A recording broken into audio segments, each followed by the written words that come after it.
J'ai donc le plaisir d'être en ligne avec monsieur Patrick Rivière, directeur départemental de l'association Prévention routière de la Manche. Bonjour. Bonjour.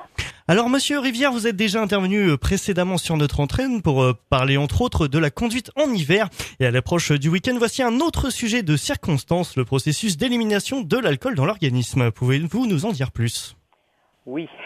Alors en fait, ça part d'un constat. C'est un constat, on se rend compte que parmi les gens que nous avons l'occasion de rencontrer, que autant on peut dire qu'il y a une connaissance des prises d'alcool, de l'alcoolémie, du taux d'alcoolémie qu'on va avoir dans le sang, autant on s'aperçoit d'une méconnaissance du processus d'élimination de cet alcool avant de prendre le volant. Et dans quelle proportion l'alcoolémie augmente-t-elle le risque d'accident ?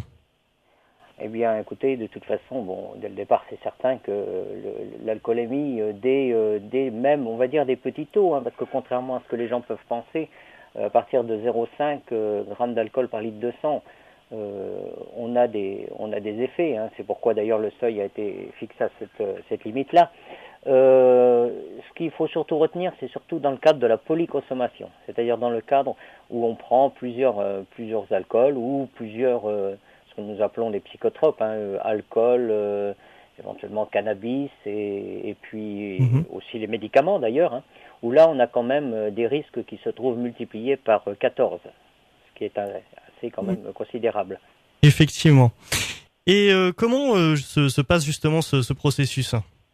Alors le processus d'élimination, en fait, je devrais déjà parler des idées reçues.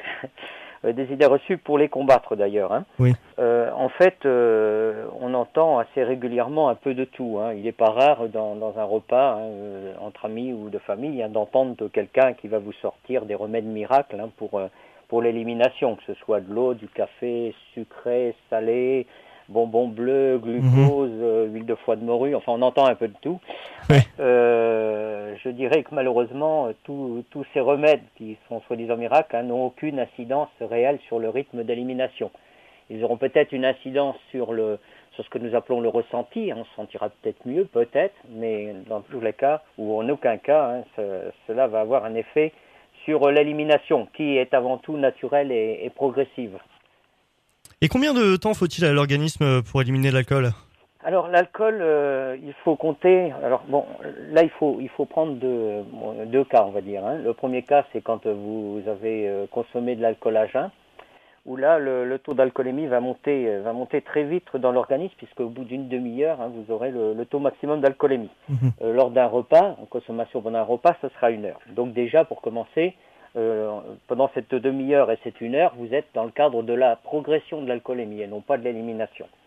Ensuite, il faut considérer à peu près de l'ordre de 0,15 grammes d'alcool par litre de sang par heure éliminé pour un homme et de 0,10 grammes d'alcool par litre de sang éliminé par une femme. Alors si je prends un homme par exemple, 0,15 grammes, sachant que un verre, vous êtes, si on prend ce qu'on appelle la dose alcool, où nous sommes à 0,20, 0,25 grammes, on s'aperçoit que de toute façon, il faut plus d'1 heure. Et c'est là, on va dire, que le bas blesse, c'est que les gens, souvent, ne prennent pas suffisamment de temps, on va dire, pour laisser l'organisme éliminer. Et je crois qu'il est important de revenir sur les effets, les conséquences de l'alcool. Est-ce que vous pouvez nous en dire plus à ce sujet ? Oui, alors les effets, malheureusement, sont assez nombreux. Alors je retiendrai peut-être que les plus importants. Le plus important pour moi, c'est la sous-estimation des risques. C'est-à-dire que je parlais tout à l'heure du ressenti, on va avoir des personnes qui vont se sentir, on va dire bien, c'est le fameux je gère, et qui en fait vont prendre le volant pensant qu'ils ne prennent absolument aucun risque. Ils sous-estiment complètement ce risque. Au même titre d'ailleurs que certains passagers, parce qu'on parle souvent du conducteur, mais certains passagers qui se donnent, on va dire, bonne excuse de peut-être boire un peu plus parce qu'ils ne conduisent pas, se rendent pas compte qu'ils vont sous-estimer également les risques de monter avec quelqu'un qui a bu. Alors ça, je pense que c'est déjà un des effets les plus importants. Ensuite, vous avez bien sûr la transgression des interdits. On va faire des choses qu'on n'aurait jamais faites si on avait toute conscience. Sur le plan visuel également, on va avoir des perturbations, un temps de réaction de capter une image, et puis également le champ visuel qui va diminuer. On est beaucoup plus sensible à l'éblouissement également. Alors quand on pense à un retour par exemple de soirée arrosée, si on est agressé, on va dire, sur le plan lumière, on risque de faire des écarts, hein, tout simplement.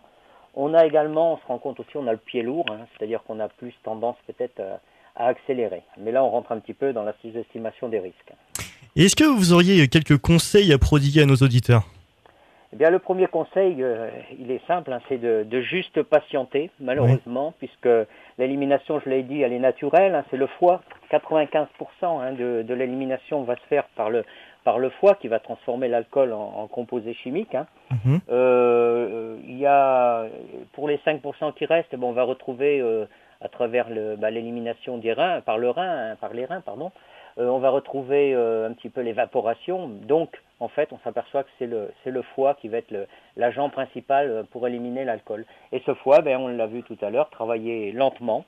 Donc, si j'ai un conseil à donner, c'est patienter, intégrer ce temps, sachant qu'il n'y a rien à faire d'autre, que c'est pas en prenant de l'eau en plus ou tout autre liquide que l'on va forcément baisser le taux d'alcoolémie. Hein. Et puis, bien sûr, c'est ce temps, on le prend avant de reprendre le volant. Souhaitez-vous ajouter quelque chose pour clore cette interview ?